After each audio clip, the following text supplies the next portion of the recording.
Hi, my name's Sam, and I'm gonna change your opinion on Alien Cubed in just 5 minutes.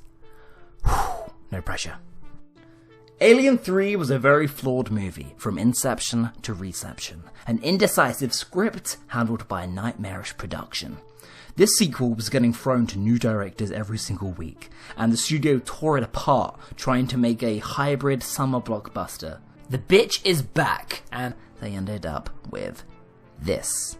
A morbid, joyless test for a suicidal Ripley, and a summer sequel with dog death, prison rape, and self-sacrifice. Some may call that bad, but without coming across as an edgelord, I think that tone was the best possible route to take. Look, you're either an Alien or an Aliens kind of guy. Do you like your sci-fi, subtly crafted horror, or loud, iconic action flicks? Alien 3 decided to bravely be its own thing. Throw away the guns, up the misery. This time we've got themes. There's themes. The studio was very clearly trying to recreate past successes, so this film was almost doomed from the start. How are you meant to combine subtle horror with a James Cameron action flick? Get away from her, you bitch! And you gotta commend the Alien series for bringing something different to the table every single time. This is not an action film. Hell, it's barely a horror. Alien 3 is a sci-fi drama, namely a tragedy. But I will admit, the alien looks shit. I'm sorry, positivity, that's just, it looks bad. But despite the name, this film isn't about the alien. Isn't that false advertising? Yes sir, but take a look at the poster. This is very clearly a character study. It's closure and relief for a woman who deserves it. To me, this film is always going to be cool, because the fact that anything made it off the cutting room floor is a miracle. Fun fact, this film was the directorial debut of David Fincher. And even if he hates this film and wants his name as far away from the finished product, it's hard to believe that more than a little of his influence made the final cut. Both of them. For example, the best scene in the movie.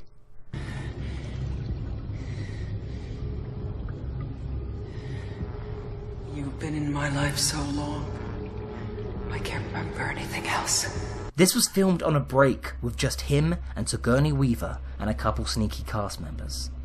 This film was one big uphill battle against a studio who didn't know what they wanted. The fact that this film even manages to retain a coherent plot and retains its sadistic, feminist message throughout the 10,000 redrafts it went through. That proves that there was a strong core idea. And oh yeah, Alien 3 is a feminist film from its very first lines. Told you before, Murph. Treat a queen like a whore, and a whore like a queen. Can't go wrong. Wait, you're saying that as you're cutting up a cow, for instance? Oh, subtext. Maybe this best explains why this film is so great at being relentlessly unforgiving. In the first film, the cast are simple working class survivors. But now, Ripley's developed enough to have things to lose. Oh, and she does. She loses it all. Deprived of her role as a mother, stripped of her right as a free woman. Yeah, the first thing Ripley loses is her daughter, but the second thing she loses is her hair. Her femininity is stolen, and she's turned into a man to keep herself alive. I tell ya, it's fucking weird. The only one to survive that crash is a woman. Bitch, please. You're talking about the survivor of two of the worst movies to be in ever. And oh my god, does this woman want to die. You can actually see the moment she clocks out of reality. Right there. Right there. Not suicidal per se, because Ridley has always been a fighter. But it's like a cruel, personal nightmare she lives in, and it won't let her die. She deserves a happy ending after Aliens, and instead Ripley's marooned to a prison planet populated by rapists. What are the chances of that? In a way, it's like divine judgment, and this film is not scared to get religious. We are hateful sinners under an angry God.